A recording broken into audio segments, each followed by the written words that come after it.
Heroes to me are the guys that I sweated and patrolled beside and bled beside and fought beside.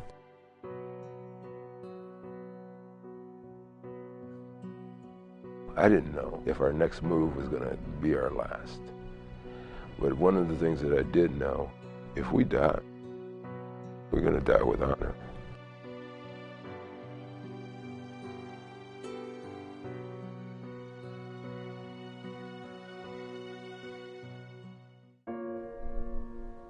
I, Roy Elrod, do solemnly swear to support and defend the Constitution of the United States against all enemies, foreign and domestic. It is the warrior, not the poet, who has given us freedom of speech. It is the warrior who salutes the flag, who serves beneath the flag, and whose coffin is draped by the flag. That I will bear true faith and allegiance to the same. And that I will obey the orders of the President of the United States. And the orders of the officers appointed over me.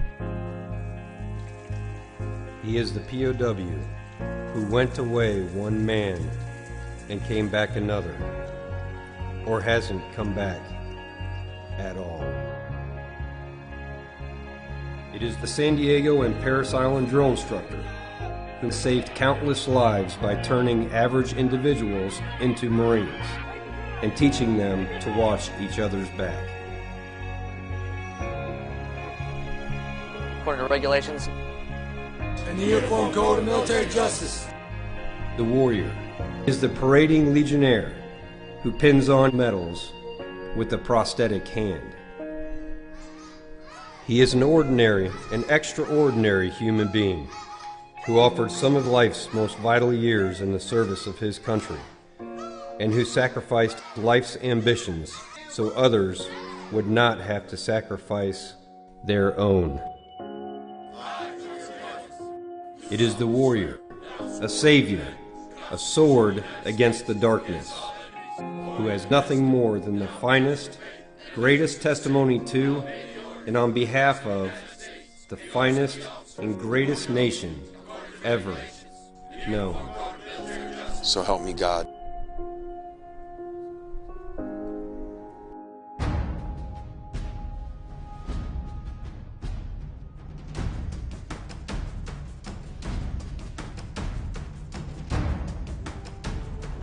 For 238 years, United States Marines have served our great nation with unfailing valor, bolstered by the enduring fortitude of one another, their families, and their friends.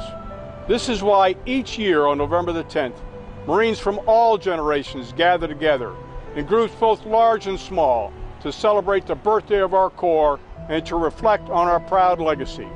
With our fellow warriors and beloved families, we congratulate each other and honor all those Marines who have gone before. They built our reputation as the most disciplined and honorable warriors to ever set foot on a battlefield. We have triumphed in every battle because our Corps is always focused on iron discipline and combat excellence. 2013 marks the anniversary of several touchstone battles in our celebrated history. The 70th anniversary of the 2nd Marine Division landing on Tarawa, the 45th anniversary of the Battle at Hue City, and the 10th anniversary of the March up to Baghdad. I was fortunate enough to be in one of the most extreme battles of the war, which is Tarawa.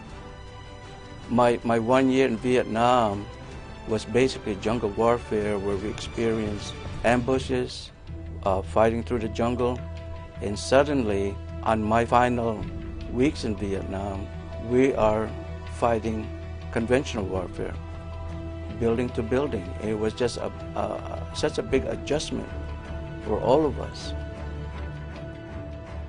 and they started breaking out, you know, grenades and AT-4s and ammunition, and that's when it kind of sunk in. We're about to do something major. We loaded up and we drove to the outskirts of Fallujah. I was in the northwest corner, and I remember that berm. We all got in line, and we're looking down at this massive city with all the minarets.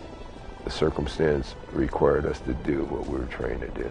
You know, how we rehearsed and how we trained, quite frankly, we were just so well trained. the Marines around me, that, you know, I love them because they trusted me.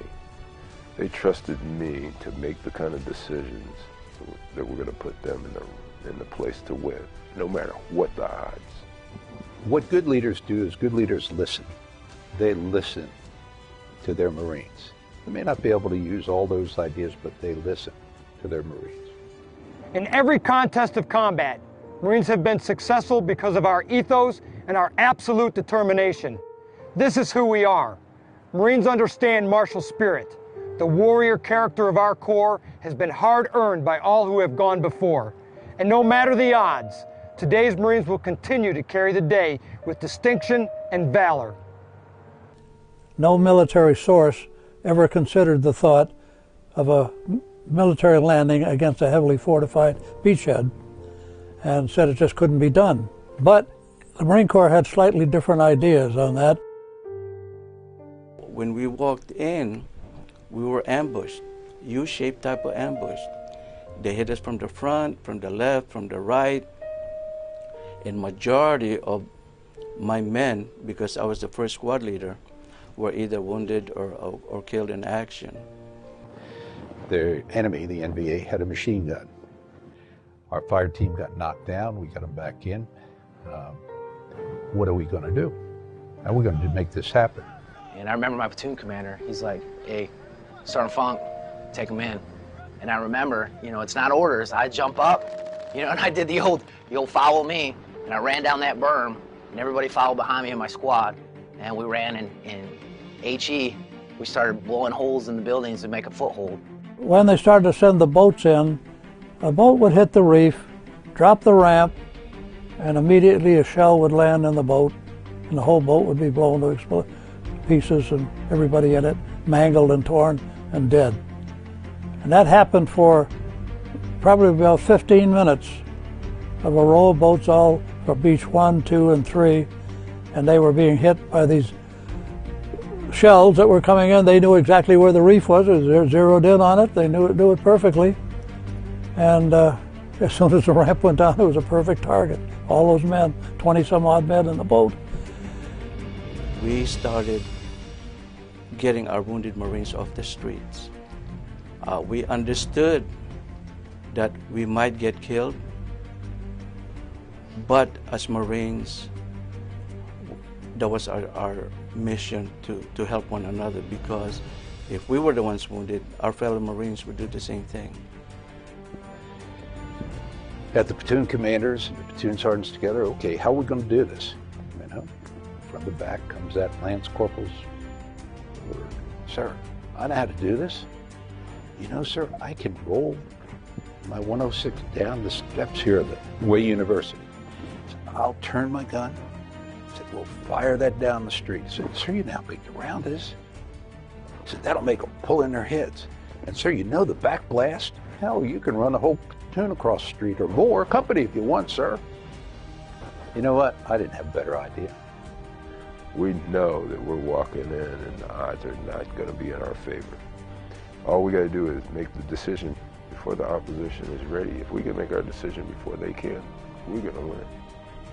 Tarawa put to an end any talk about not being able to land on a heavily fortified beachhead.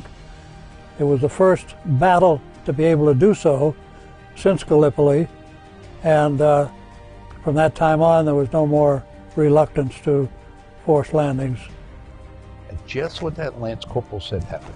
Boom, boom, boom. He rolled that out into the street. He turns his gun. Rounds are cracking all around these two young men, and they're not worried. The rounds are cracking, and they're going to take care of it. They fired the 106. Well, it goes boom. That big round tore down the street.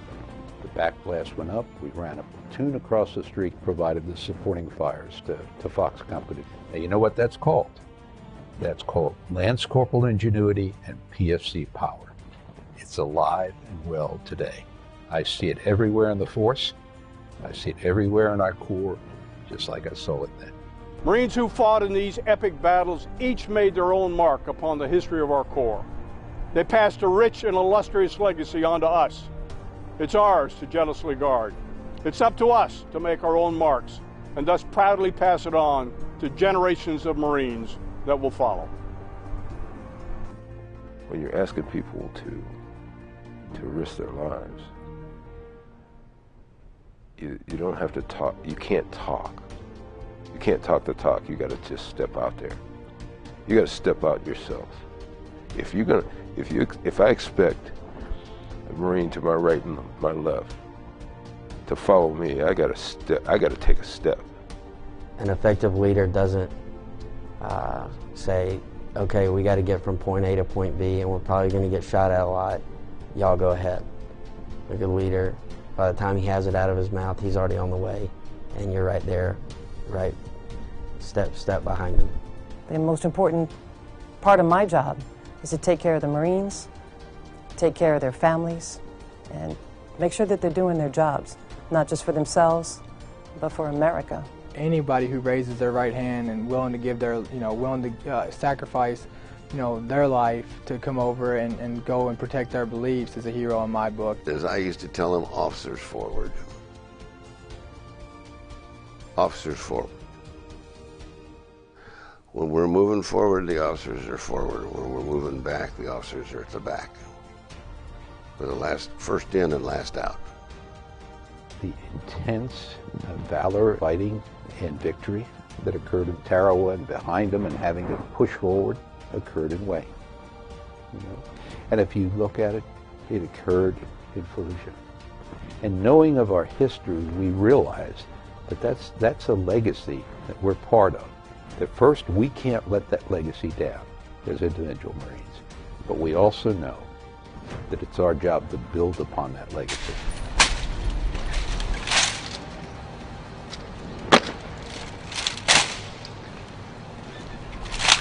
As General Ron Christmas said to us so eloquently, it's up to us to carry on the legacy that we hold so dear. As we celebrate 238 years of defending our Constitution and the American people, Sergeant Major Barrett and I want you to know how proud we are of all of you. Because of you, gathered here tonight, our Corps remains strong, ready to respond to any crisis in any climate and place. Remember that America keeps an insurance policy, a hedge against uncertainty. It's called the United States Marine Corps. You are it, Marines. Continue to prepare for the next fight, do great deeds, and endure. Marines and sailors, the future of our Corps rests upon your shoulders. It's up to us, today's generation of Marines, to uphold our reputation and to keep our honor clean. Stay alert and stay ready. Happy birthday, Marines, and Semper Fidelis.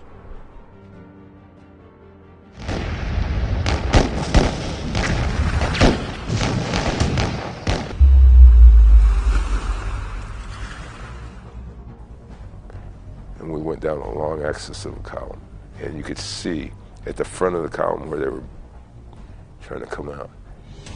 They were too slow.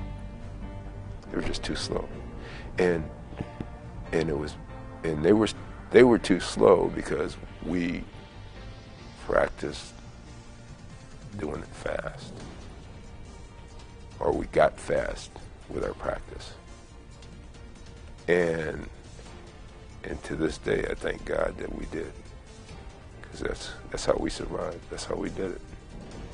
There's just a lot of things that I appreciate now that the Marine Corps taught me, and obviously it never leaves you. I'm still rocking the fade 4 months after getting out. This medal, as far as I'm concerned, stands for the metal of America. This stands for the strength of this great country, and it represents the strength of the great military that has fought for over 238 years to maintain the freedoms that our country enjoys today. That's what rests within this medal and the men who wear it.